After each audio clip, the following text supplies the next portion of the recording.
자, 구약의 마지막 책 말라기였습니다. 우리가 지난주까지 말라기를 통독하고 이제 신약의 첫 번째 기록된 책을 여러분께 소개합니다.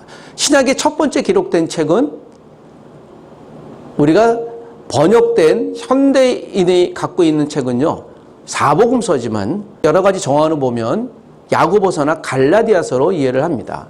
자, 그 첫 번째 책, 우리 야고보서를 여러분께 함께 나눕니다. 자, 그 이전에 여러분, 말라기서와 또 느헤미야 이 두 선지서는 같은 시대적 배경이었다고 제가 말씀을 드렸습니다. 느헤미야와 말라기서의 마지막 주제는 무엇이었던가요? 잠시 우리가 회상을 해보면 하나님 나라, 하나님 성전이 다시 회복이 되고 믿음이 회복이 되었지만 느헤미야의 마지막 13장 마지막 스토리, 또 말라기서의 마지막 스토리 가운데 가장 핵심적인 내용은 제가 10계명 중에 하나님의 계명을 어기는 사람들에 대한 책망과 더불어서 예배 회복, 그리고 11조의 회복을 강력히 요청하고 있는 말씀으로 마친다고 했습니다. 자, 이것은 그들이 하나님 나라를 실패한 사건으로 마치고 있다는 것이죠. 그래서 구약의 마지막 느헤미야와 말라기서는 좀 답답함으로 성경이 맞춰지는 것이에요. 이스라엘 백성들이 기회를 줬음에도 그 기회를 못 잡고 있구나. 그리고 오늘 신약이 시작이 되는데 구약과 신약 사이에는 약 한 430년 정도의 기간이 있습니다. 이것을 우리가 침묵기 중간기라고도 하는데요. 저는 하나님의 관찰기, 하나님이 430여 년 동안 선지자나 말씀이 전혀 없었어요. 그 400여 년 동안 왜 침묵하셨을까? 저는 하나님께서 이스라엘 백성들에게 성전 회복의 기회를 다시 2번이나 줬음에도 불구하고 그들이 그 하나님의 성전 지킴, 예배 지킴, 또 11조 지킴을 제대로 하지 않는 것에 대한 저는 하나님의 기다림이라고 여러분께 말씀드리고 싶습니다. 자, 이 430여 년의 시간을 잠깐 짧게 말씀을 드리면 400여 년 동안 어떤 일이 있었을까? 그 400여 년이 중간기에는 그리스와 로마가 이제 패권 시대로 등장합니다. 우리가 지난 구약 선지서에서 살펴봤던 것처럼 아수르가 패권을 잡고 그 뒤에 바벨론이 패권을 잡고 페르시아가 패권을 잡았습니다. 그때까지가 오늘 말라기 시대였죠. 그리고 그 유명한 알렉산더, 소위 대왕이라고 일컬어지잖아요. 33살에 죽었지만 인류 역사상 문헌과 또 군사나 경제적으로 근동쯤에 가장 영향을 끼쳤던 그리스의 아주 패권 시대가, 즉 헬라 패권 시대가 들어선 것이죠. 이때가 중간기 시대였습니다. 그리고 알렉산더가 죽고 로마 시대가 들어갑니다. 이것이 BC 64년부터 이제 로마는 근동의 패권 제국이라고 일컬어지죠. 476년 우리가 서로마가 멸망할 때까지, 또 1453년 동로마가 멸망할 때까지 이렇게 로마의 소위 이제 제국을 이루고 초기 또 중세 시대를 주도하게 됩니다. 자, 그때 오늘 로마가 패권을 차지했을 때의 스토리가 오늘 야고보 시대의 정황이라고 볼 수 있을 것입니다. 자, 짧게 여러분께 이 중간기 시대에 대한 이야기를 나눴습니다. 중간기 시대의 하나님의 말씀은 왜 침묵하셨을까요? 로마 제국 통치하에서 메시아가 언젠가 와서 마치 바벨론, 페르시아처럼 저들을 극복했던 것처럼 우리 이 로마를 극복할 하나님의 메시아를 보내 이제 다시 다윗과 같은 나라를 만드실 거야. 이것을 우리가 메시아 도래사상이라고 하는데요. 이 메시아가 우리 유대인들에게 다시 오실 거야 라는 걸 기대했던 사람들이 있었습니다. 자, 이들이 소위 말하는 이제 경건한 바리새인들이라고도 일컬어집니다. 자, 그들이 여러 가지 로마에 저항하기도 하고 쿠데타를 일으키기도 하고 또 점령당하기도 했던 상황을 통해서 우리 로마는 AD BC 64년쯤에 완전히 유대를 이제 점령해 버립니다. 그리고 점령지 식민국가로 다시 살게 되어지죠.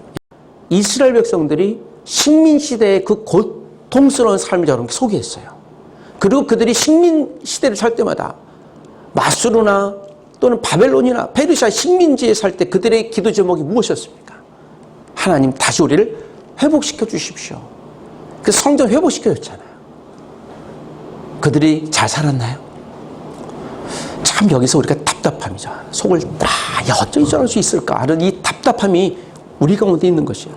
하나님의 백성들이 하나님을 제대로 찾지 못했을 때 이들이 다시 로마 식민지가 되잖아요. 이들의 기도 제목은 또 무엇이었습니까? 하나님 우리를 구원해 주십시오. 자, 반복된 역사가 또다시 우리에게 이 시대에 보여지는 것입니다. 얼마나 답답했겠습니까? 자, 그런데 여기서 한 가지 우리가 이전과는 좀 다른 행태가 나와요. 이스라엘 백성들이 이제 하나님 말씀을 다시 연구하기 시작했어요. 야, 우리가 이제 하나님 나라를 다시 이루기 위해서는 하나님 말씀을 다시 연구해야 되겠다. 그래서 율법을 연구하기 시작하는 사람들이 또 그 율법을 지키려고 하는 사람들이 생겼습니다. 이들을 바리새인이라고 합니다. 그런데 또 안타깝게도요, 이 율법을 자신들이 만들어요. 율법을 200여 개를 만들면서 관습이죠. 그러면서 이 율법을 지켜야 한다는 걸 또 추가해요. 그걸 안 지키면 정죄하고 혼내기도 하고. 여러분, 오늘 우리가 예배당에 오셨을 때 제가 확신하기는 지난주에 오셨던 자리에 앉으셨을 거예요. 그렇죠? 한 달 전에도 그 자리에 앉으셨을 거예요. 제가 어렸을 때 교회에 다툼이 일어났는데 세 가족을 어떤 분이 전도해서 앞자리에 잘 앉혔습니다. 그리고 전도하신 분이 야, 오늘 이분이 교회 와서 하나님을 만나게 되니 얼마나 기쁜가 하는데요. 오래된 권사님이 그 새롭게 오신 성도님이 앉은 자리를 그 내 자리라고 일어나서 딴 데 가라고 호통을 치는 바람에 그 전도하셨던 분하고 좀 다툼이 일어났던 기억이 저에게 있습니다. 그러면서 예배 시간 전까지 우왕좌왕하면서 크게 다퉜습니다. 이 광경을 지켜봤던 목사님이 다시는 앞으로 자기 자리 앉지 마라. 내 자리는 없다. 그럼에도 여전히 그 자리를 고수했던 권사님들은 늘 항상 아예 성경책을 자기 위에 갖다 놔요. 누가 앉으면 안 돼요. 그 믿음과 열심은 존중하지만 여러분, 내 자리가 있습니까? 사실 이것이 우리에게 관습 습관이에요. 우리도 모르게 이 습관이 내게 익숙해져서 이것을 벗어나려고 하면 불편해지기 시작합니다. 제가 여러분 지금 율법을 이렇게 소개하고 있는 거예요. 율법이 아주 소중하지만 하나님의 말씀을 듣기 위하여 맨 앞자리에 앉는 그 열심은 너무 소중하지만 이 자리는 오직 나의 자리야. 다른 사람은 못 앉아. 그리고 그것을 누가 점령하면 다투고 증오하는 것처럼 이것을 이제 극율법주의라고 합니다. 요새 예를 들면 극이란 말 영어로 far라고 하는데요.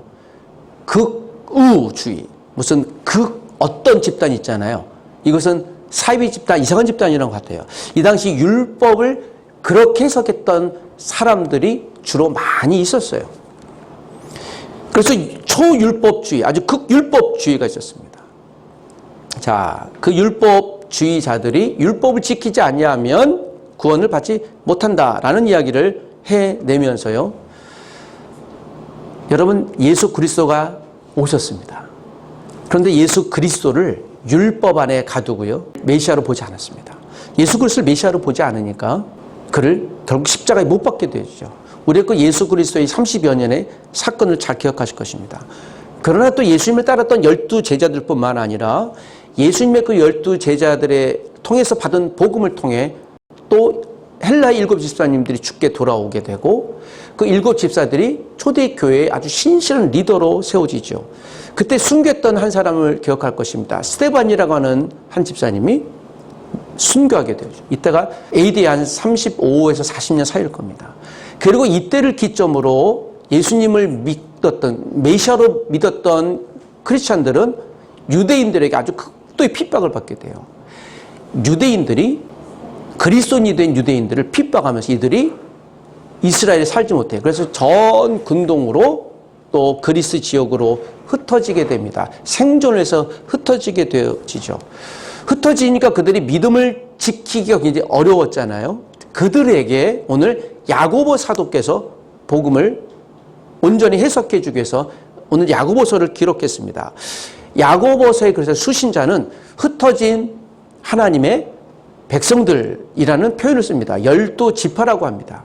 즉 예수님을 메시아로 믿고 알고 있었던 흩어진 사람들을 오늘 1차 대상자로 보는 것입니다. 오늘 야고보서의 핵심적인 주제 하나를 꼽으라고 한다면 행함, 믿음의 행함이라고 읽었습니다. 무엇이라고요? 자, 이 단어를 기억하십시오. 행함. 믿음은 행동이 있다. 여러분, 사랑은 무엇입니까? 동사라고 얘기해요. 사랑은 행동이 있다고 얘기해요. 마치 그것과 유사한 것처럼 야고보서 주제는 사랑으로 행동함이 있어요. 특별히 어떤 사랑의 행동이냐. 그건요, 좀 쉽게 이해를 돕기 위해서 당신의 주머니를 털어 공동체 안에 있는 약한 자들을 도우십시오. 밥을 못 먹는 자들에게 밥을 사주십시오. 등록금이 없는 자녀들에게 대신 등록금을 내주십시오. 하면 경제적인 성기매가 있어요. 왜 그럴까요? 이것은 이 당시 이 초대교회 이 어려운 사람들의 상황을 보면 이해가 됩니다. 이들이 흩어진 그리스도인들 중에서도요, 몇몇 사람도 굉장히 풍요로운 부자들이 있었어요. 오늘 이 야고보서와 같은 시대에 복음을 전했던 그 유명한 두 사람이 있는데 바나바와 바울입니다. 바나바와 바울이 흩어진 지역에서 근동에서 복음을 전했던 메시지는 무엇입니까? 예수 그리스도가 우리 메시아다. 예수님을 믿음으로 우리가 구원을 얻는다. 우리가 할례를 행하지 않고 믿음으로 구원을 받는다. 라는 메시지를 전했어요. 이방인들에게 전하기 위한 이 메시지예요. 그래서 바울 복음의 메시지 핵심은요, 무엇인가 하면 예수님을 믿음으로 구원받는다. Justification by faith. 이걸 우리가 이신칭이라고도 합니다. 믿음으로 구원받아. 왜냐하면 여러분, 이방인들은요, 우상에게 뭐예요? 절하고 빌고 뭔가 행동을 함으로 인해 그들이 구원받는 생각이었거든요. 야, 그렇지 않아. 예수 그리스도를 믿음으로 우리가 보이지 않는 것이지만 그가 나를 위해 십자가에 죽고 부활하셨다는 사실, 나의 구원자는 사실 믿음만으로만 우리는 구원받는 거야 라고 이야기를 하면서 이들이 감동이 됐습니다. 문제가 발생했습니다. 교회 안에 있는 사람들도 오직 믿음으로만 구원받아? 그래, 이것을 믿었지만 이들의 큰 오해가 생겼죠. 야고보의 핵심 주제가 무엇이라고요? 한 단어가 행함. 공동체 안에 풍요로운 사람들 있고 가난한 사람들도 있었어요. 다양한 사람들이 있었어요.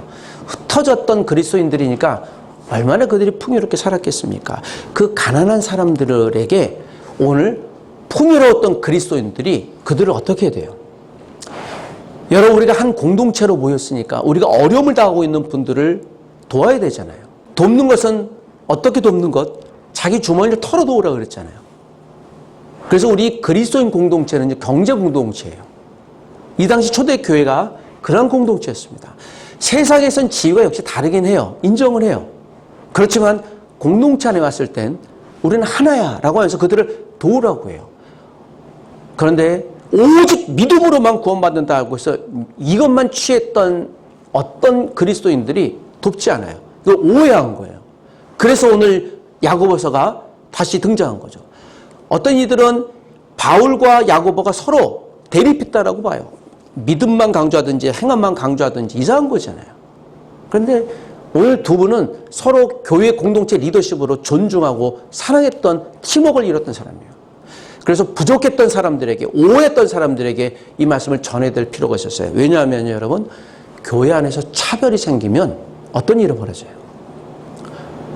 누군가는 우리가 예배당에 들어올 때 친한 사람이라고 해서 어서 오세요. 우리가 여러분 점심을 먹을 때 어떤 분들은 15,000원짜리를 주는데 어떤 분들은 3,000원짜리 컵라면을 주면 어떤 느낌 들겠어요? 마치 그와 같은 상황이 오늘 야고보서 상황이 있었던 거예요.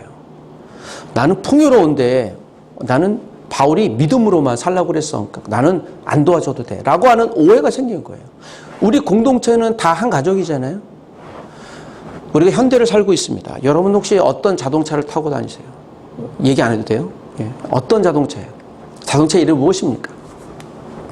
제가 알고 있는 어떤 집사님, 사도는 수입차를 정기적으로 몇 개월마다 바꾼대요.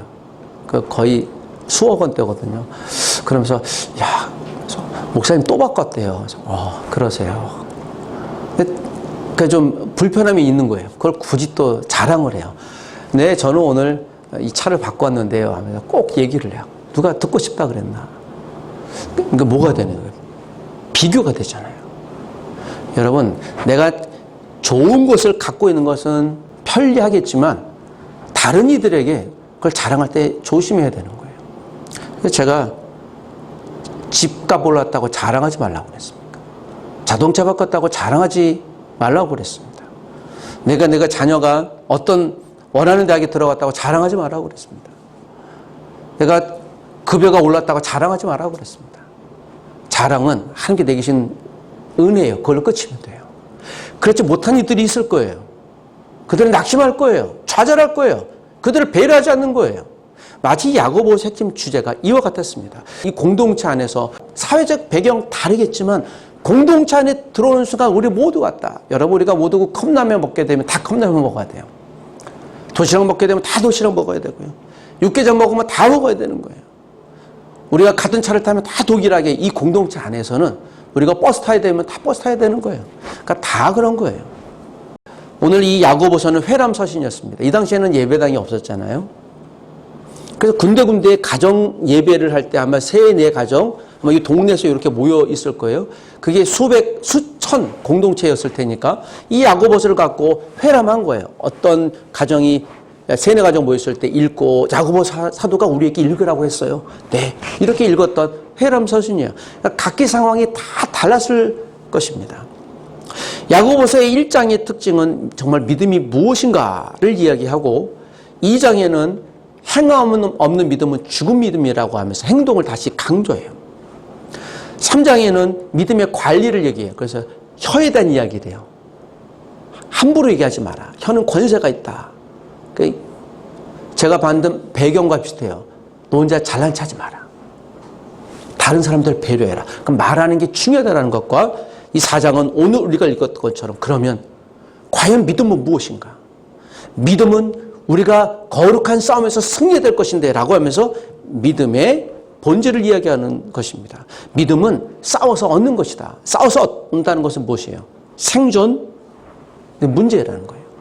우리 싸워서 지면 우리 믿음을 다 잃어버릴 수 있다라고 하는 것입니다. 자, 야고보서 기록될 때 바울과 바나바의 1차 선교 여행 기간 중이라고 그랬어요. 아직까지도 이 복음이 이제 막 확장되는 시기였어요. 여러분, 신약 성경에 왜 야고보서가 제일 먼저 기록된 성경으로 알려져 있을까요? 하나님의 복음은 확장성이 있지만 확장하면서도 우리가 믿음을 오해하고 곡해할 수 있다는 것이에요. 이 야고보서는요, 예수님이 십자가 달려 돌아가신 지 한 14년, 15년쯤에 기록됐어요. 자, 잘 보십시오. 예수님이 살아계셨던 것을 본 사람들이에요. 그들도 여전히 있어요. 그런데 이들이 오해를 한 거예요. 예수님이 십자가에 죽고 부활하신 걸 본 사람임에도 10년쯤 지나니까 오해하기 시작한 거예요.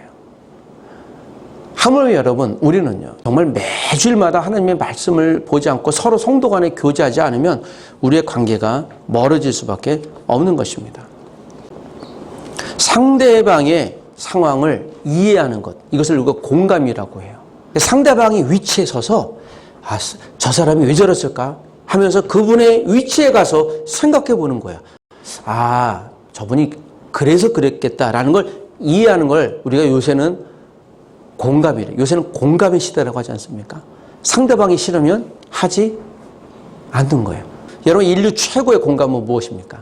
전 인류 최고의 공감은 예수님이 신이잖아요. 그 신이 인간의 모습으로 와서 인간처럼 먹고 마시고 30여 년 동안 사신 성육신, 인카네이션 사건이라고 해요.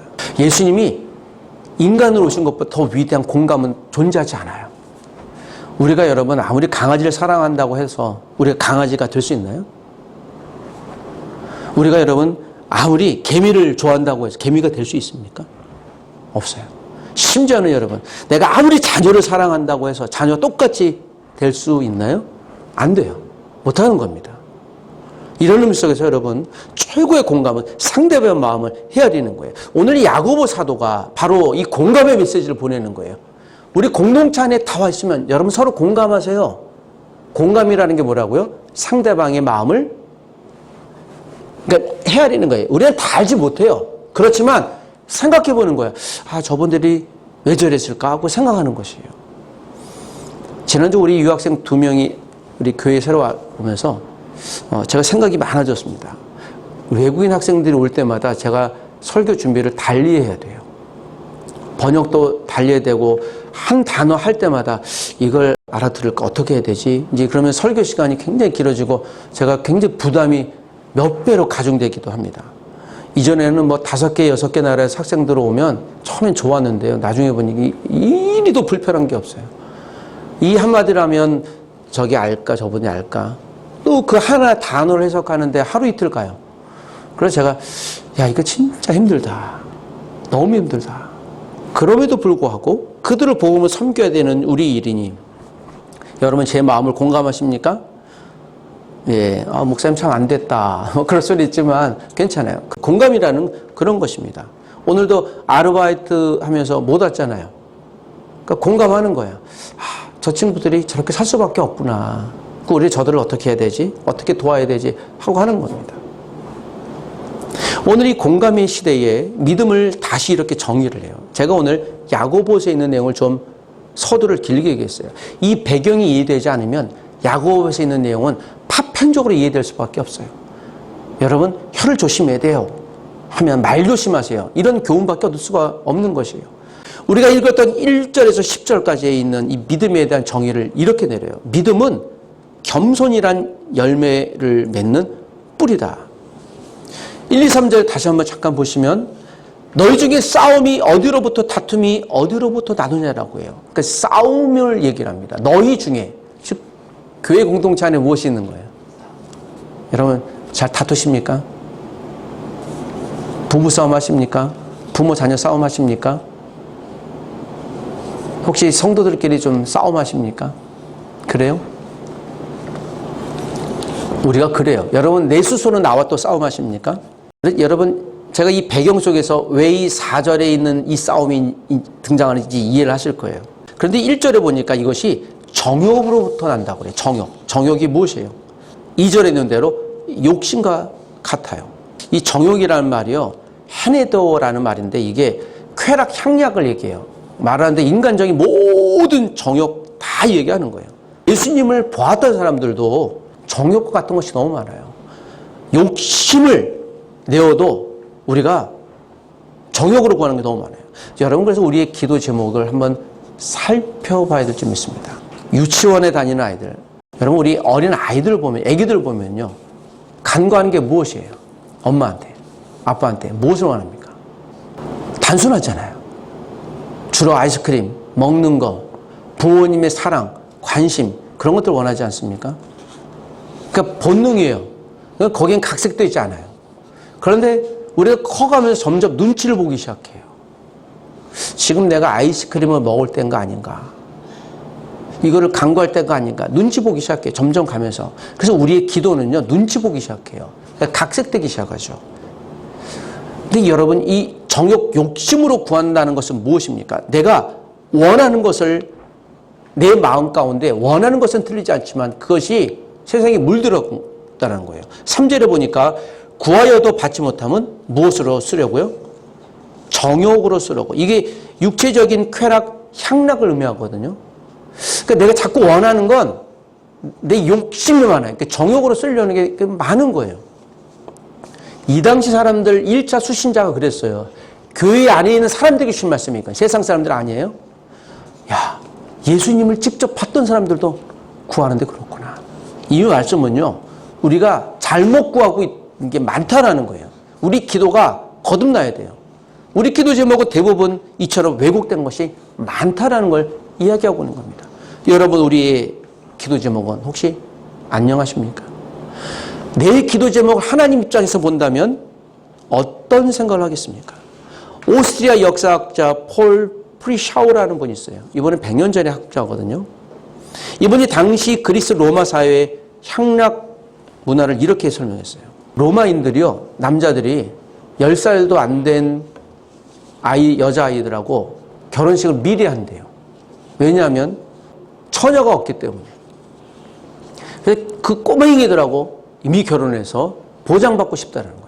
로마인들이 페스티벌 축제를 하면요, 모든 축제가 끝나고서는 전부 다 동성애, 뭐 남자와 남자가든지 또 결혼한 사람도 부인을 바꿔가고 남편을 바꿔가면서 했던 유흥 문화, 이것이 여러분 로마의 축제예요. 그래서 로마 축제는 신들에 대한 축제, 쾌락의 축제와 같은 거예요. 그래서 이 본문이 등장하게 된 것입니다. 우리가 세상 안에서 우리가 그리스 로마 안에 이 문화권 안에 사는 사람들, 당시 유대인들도 이스라엘 하나님 백성들도 그럴 수밖에 없었어요. 이것을 이 단어를 쓰는 거예요. 쾌락, 강구하는 것, 정욕을 이 단어로 씁니다. 여러분, 우리는 이것을 극복하기 위해 우리는 무엇을 해야 되겠습니까? 그래서 4절에 가늠한 여인들아 세상과 벗된 것이 하나님과 원수됨을 알지 못하느냐. 이건 단순히 여성들만 얘기하는 게 아니에요. 이 당시 돈 많은 로마의 권세가 있는 여성들은 다 남자친구가 있었어요. 이게 보편적이에요. 남자들은요, 말할 것도 없죠. 이게 문화라고 여깁니다. 여러분, 우리가 하나님의 은혜를 받기 위해서는 무엇을 해야 되겠습니까? 6절, 7절에 이런 말이 있죠. 그러나 더욱 큰 은혜를 주시나니 그러므로 일렀으되 하나님이 교만한 자를 물리치고 겸손한 자에게 은혜를 주신다고 그랬습니다. 교만한 자, 내가 우선으로 생각하는 자, 내가 최고라고 생각하는 자, 내가 원하는 마음껏 하려고 하는 자, 이들이 어떤 사람들이라고요? 하나님의 은혜를 받지 못하는 자. 교만한 자는요, 다시 처음으로 돌아가서 비교하는 자예요. 우리 공동체 안에서 우리가 믿음으로 서로 공감하고 승리하기 위해서는 어찌해야 되겠습니까? 7절에 있는 대로 너희는 하나님께 복종해야 됩니다. 마귀를 대적해야 되는 것입니다. 그를 피할 것이에요. 하나님을 가까이 될 것입니다. 자, 마귀를 대적하지 아니하면 마귀는 아까 제가 서두에 말씀드린 대로 잡초 같아요. 여러분, 잡초를 혹시 심어본 적 있습니까? 잡초는 어떻게 자랄까요? 아무도 찾지 않는 이곳에 이름 모를 잡초야. 나오나 씨의 잡초. 아, 정말 잡초의 정의를 너무 잘 정의했다. 아무도 없는 곳에도 잡초는 자라요. 강한 생명력의 상징이기도 하지만 여러분, 우리의 영혼에 하나님의 말씀이 정기적으로 내 영혼의 잡초를 제거하지 않으면 우리 죽을 수밖에 없는 것입니다. 말씀을 정리하겠습니다. 사랑하는 가족 여러분, 지난 몇 개월 동안을 우리가 구약 성경을 묵상하며 이 구약에 있는 하나님의 말씀이 저와 여러분의 영혼에 들어와 있습니까? 좀 불편할지라도 매일 아침 하나님 말씀에 앞에 서야 돼요. 그래서 매일 지난 밤에 내 안에 있던 영혼의 잡초를 제거해야 돼요. 여러분, 우리 자녀를 위해 기도하실 때 말씀으로 기도하셔야 돼요. 이게 영혼의 잡초 제거 작업이에요. 말씀을 우리가 귀를 열어 듣는 거예요. 영혼의 잡초 제거 작업인 것입니다. 여러분, 목사도 아니요, 우리 모두는요, 정욕에 대한 욕구가 있어요. 내가 이것을 기도하지만 결국엔 풍요롭고 싶은 거예요. 돈 많이 벌고 싶은 거예요. 높은 곳에 올라가고 싶은 거예요. 편하게 살고 싶은 거예요.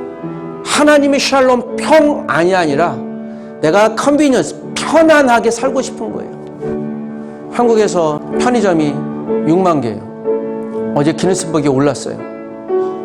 전 세계에서 가장 많은 편의점이 있는 나라 일본이었는데요, 따라잡았어요. 전 세계에서 가장 많은 상표가 무엇인가 하면 맥도날드였습니다. 이것이 전 세계 5만 개인데요, 한국이 편의점이 한국에만 6만 5천 개 기네스북에 올라왔어요. 한국은 위대한 나라예요. 짧은 시간에 최고를 써내요. 편의점이 뭡니까? 말 그대로 편리한 거예요. 뭐든지 원하는 대로 얻을 수 있는 거예요. 너무 편리해요. 저는 이게 이 시대의 시대정신이라고 봐요. 편리함이 필요한 거예요. 사실 맞아요. 여러분, 우리의 영혼이 하나님을 편리할 때만 찾고 하나님의 은혜를 조금이라도 내가 불편하면 혹시 내려놓고 있지 않습니까? 한 주일 동안 하나님의 말씀이 우리의 영혼에 우리 평안을 주는 은혜 말씀으로 여러분들 붙들고 살아가시길 부탁드립니다. 하나님의 말씀, 이 말씀이 우리의 믿음을 견고히 붙드는 하나님의 공감되는 말씀으로 승리하시길 부탁드립니다. 기도하겠습니다.